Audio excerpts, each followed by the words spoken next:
Last time on HMGM.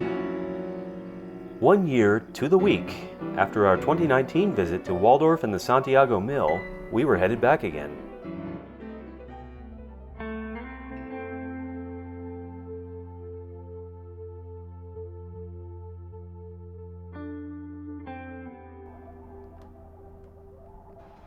Returning past the mill, we noticed a few cracks that were just wide enough to fit a camera, and decided to at least try and see the interior through a lens. Comparing this image to this image, we clearly see another cutout in the floor by the flotation stage that wasn't clearly identified in any of our previous photo and drafting design work from the past year. We'll have to add that in.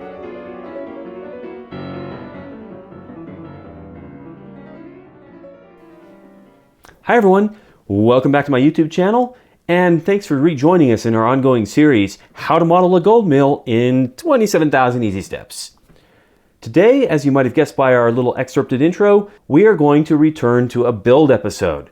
Now, when we were last at the Santiago Mill this fall in September, we noticed that there is another cutout in the foundation that we completely missed. I mean, I just didn't see it in any of my previous work. So we want to get that into the model for the sake of thoroughness and completeness. What we need to do is we need to start by modifying our CAD model so that we have it correctly dimensioned and included. Then there's going to be some woodworking. There's going to be some gluing of sandpaper to use as a base for mortaring. Then we've got to make it look like concrete. And then finally we've got to paint it. So this is going to be kind of a step through of the entire process we already did on the rest of the foundation, all nicely captured in one little episode.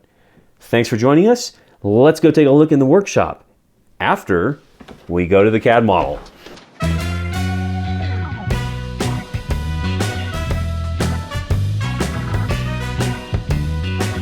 We determined that the missing foundation cutout was the same size as the ore hopper and conveyor cutout from the top level.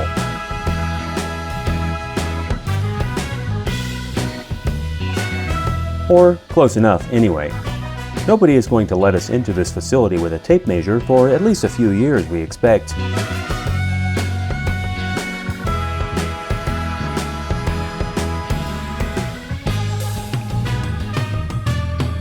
That made our CAD updates a bit simpler.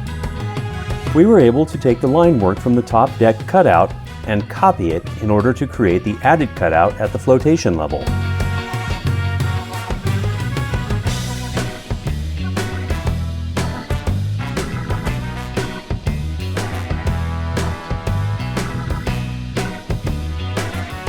Since the cutout applies to multiple perspectives, each had to be updated to reflect the change in a sensible manner.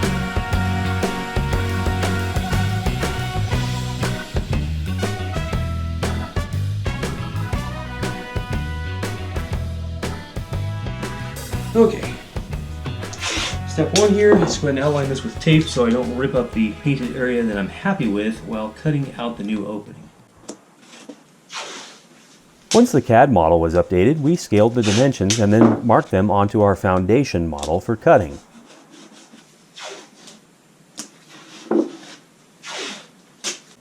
Keep in mind that our scale is that 6/10 of an inch in the model equals 1 foot in the real-life structure.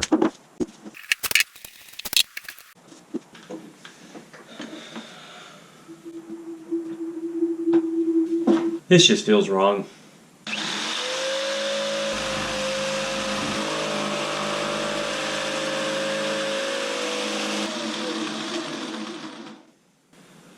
Always wait for a jigsaw blade to come to a full stop before pulling it out of a slot, otherwise bam, bam, bam, bam. You'll hammer some really ugly holes in whatever you're working on.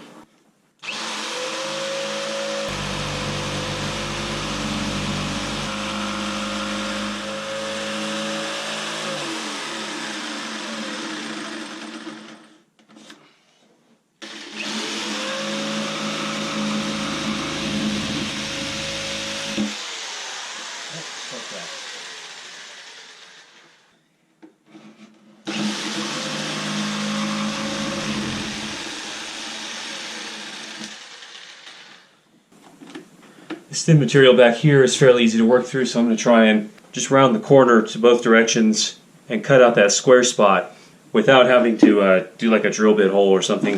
I think we can make it.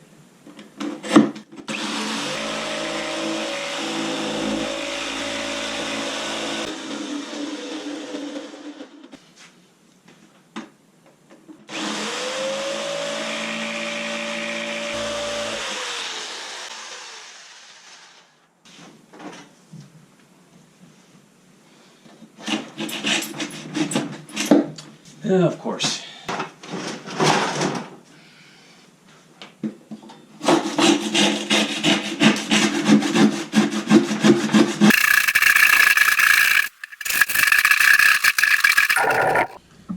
Yep.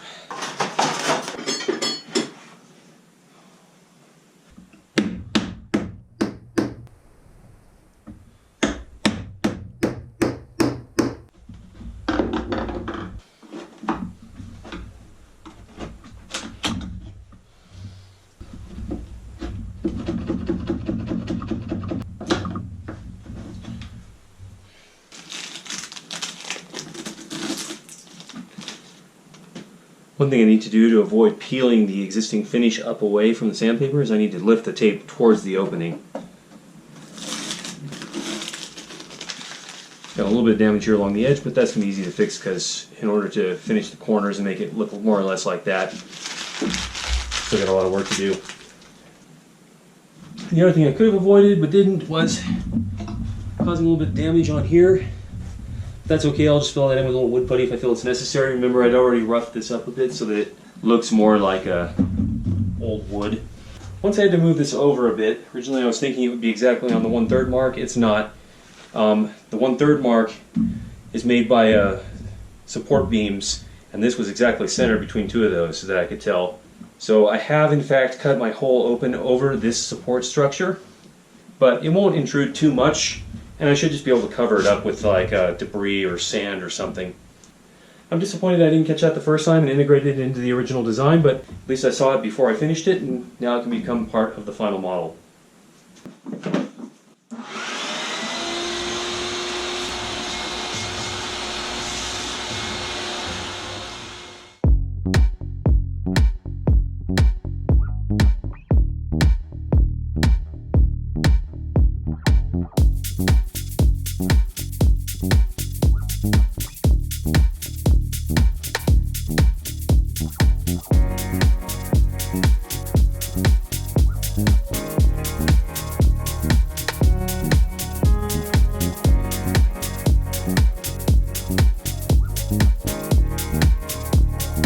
Since this cutout was not included in the original design plan, and since it coincidentally overlapped one of the aluminum reinforcing rails, multiple custom pieces had to be cut and fitted in order to work around it.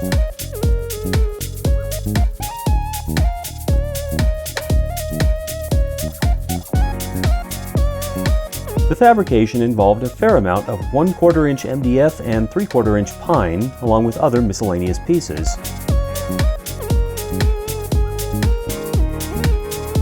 Fortunately, we had enough offcuts saved from the original foundation build that no fresh supplies were required. That allowed work to continue unimpeded.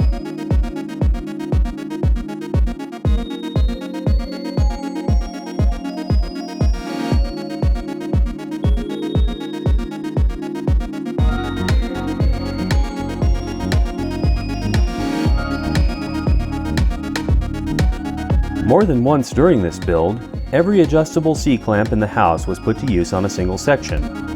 For what it's worth, we didn't get all these at once. We bought a couple when we needed them, then bought a couple more when we needed those, and so on. Over time, it added up to a sizable tool collection.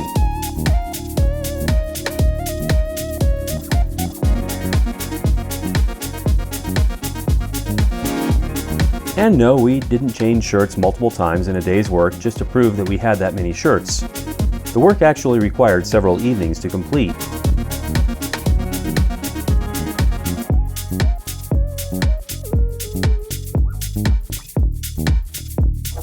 Wood epoxy was then used to fill various small gaps and grooves in the design.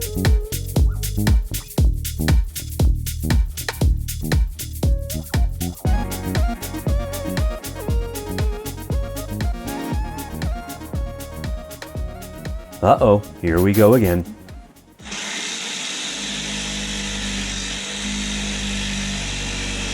The reason for the Sawzall work was to remove a protruding screw that was part of the aluminum reinforcing rails connection to the model base. We'll come up with an alternate connection for this.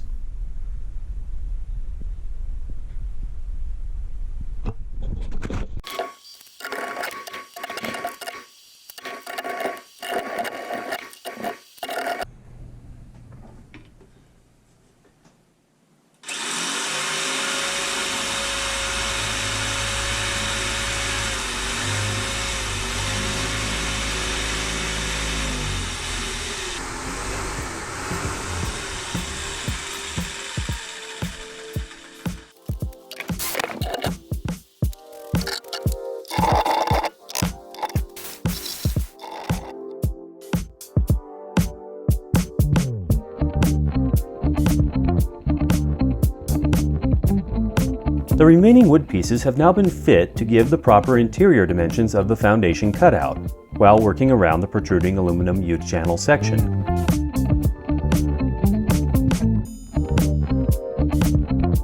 Since the various wood pieces are not a great surface for bonding to the mortar compound, which forms our concrete look-alike finish, we first cut 120 grit sandpaper to fill those areas. Spray adhesive is applied to bond the sandpaper to the wood.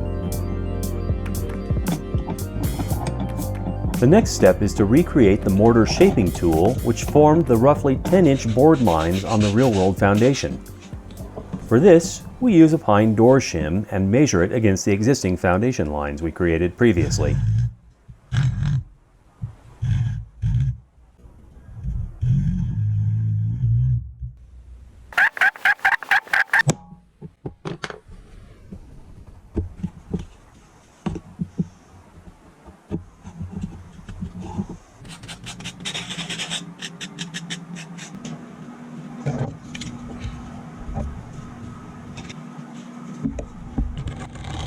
Before our nifty tool can be used, however, a base coat of mortar has to be applied, permitted to cure, and then sanded down. If this step isn't done, it will be nearly impossible to use the tool to get a nice set of lines in the mortar. Believe us, we've tried. 2 coats seems to be the minimum for the method we've chosen, and the second coat is the one that can be shaped to mimic the real-world pattern lines.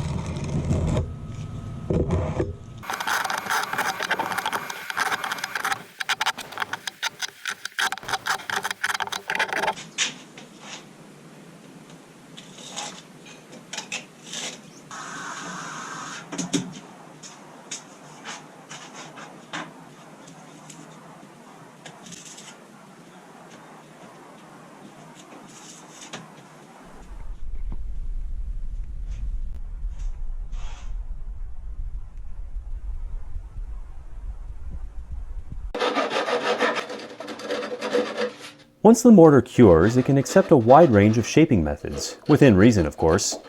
We variously use sanding sponges, chisels, and files to get the rough edges removed and prepare the surface for subsequent treatments.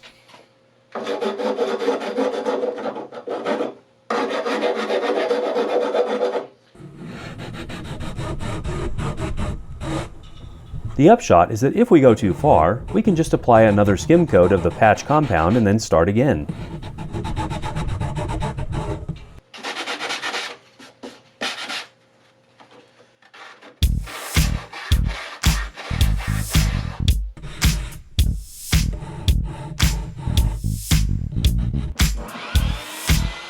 And of course, there's the all-important shop vacuum.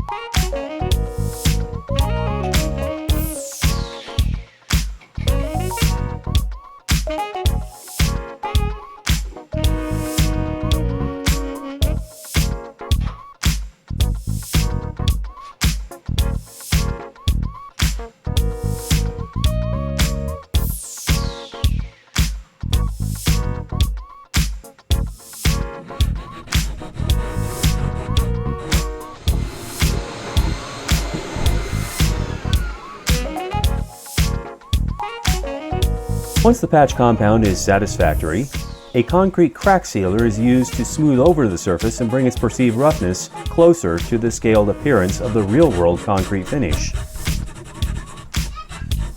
When spread as thin as what we are doing here, the patch compound has a very rapid curing time, which allows us to proceed more quickly than in previous sessions.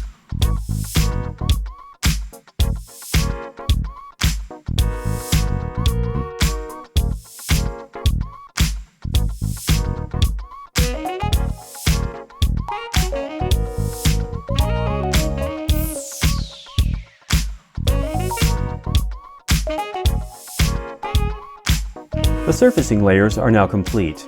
However, this now has the appearance of newly poured concrete. To give it an aged and well-used appearance, paintwork will now be required.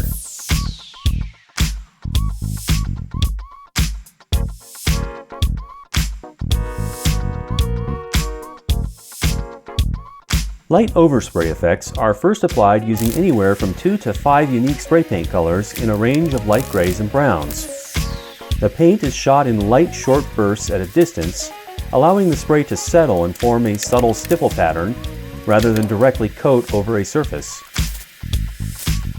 This gives us the general color variations that we need to mimic an aged and contaminated concrete surface, rather than the bright and light gray colors the patch compound created.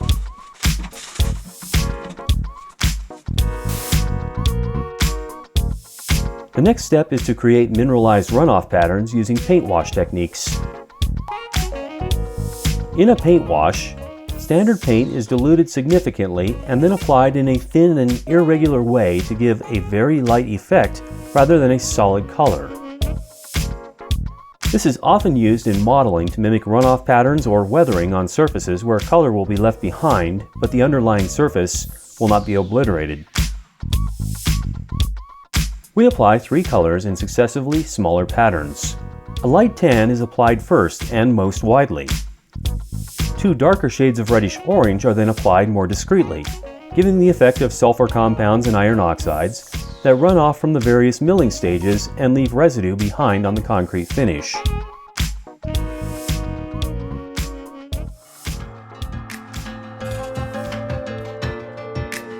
Once all work is complete and the paint has cured, the modified project looks nearly as clean as if it had been built that way from the beginning. We've also darkened the paint wash significantly in this round of work, as the original seemed too light. And we focused especially on areas where water-bearing equipment was likely to leak or splash during mill processes. Once we install the equipment foundations, the validity of this pattern will become more obvious.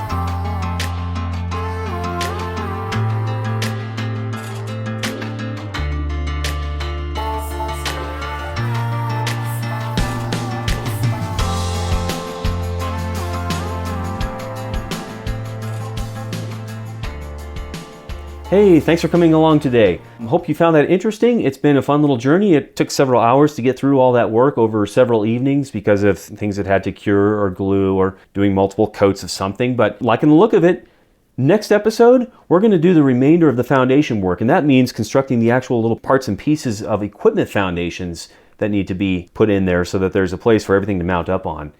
Before we go today, though, we'll just pick one more quick verse from the Bible. Here's an interesting one. Mark chapter 13, verses 1 and 2. Jesus Christ and his disciples had been inside the temple. This was the temple that had been renovated and expanded by Herod the Great as kind of a public works project. And as he came out of the temple, one of his disciples said to him, "Look, teacher, what wonderful stones and what wonderful buildings." And Jesus said to him, "Do you see these great buildings? There will not be left here one stone upon another that will not be thrown down." So this great temple had been made, and yet Jesus says it's not going to last. And he even predicts how it's not going to last. It's going to be completely leveled, not one stone upon another. Well, guess what? Around AD 70, Titus came through with the armies of Rome and said, "We're done dealing with these people over here. They're causing too much trouble."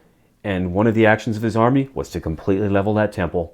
So things of this earth do not last. But in the meantime, I'm going to try and put my talents to work and make something interesting to look at with the full understanding that it is not going to last. That's the case with all natural buildings. That's all for today's episode, but please join us next time when we construct and install the individual equipment foundations on our main mill foundation. Can't wait.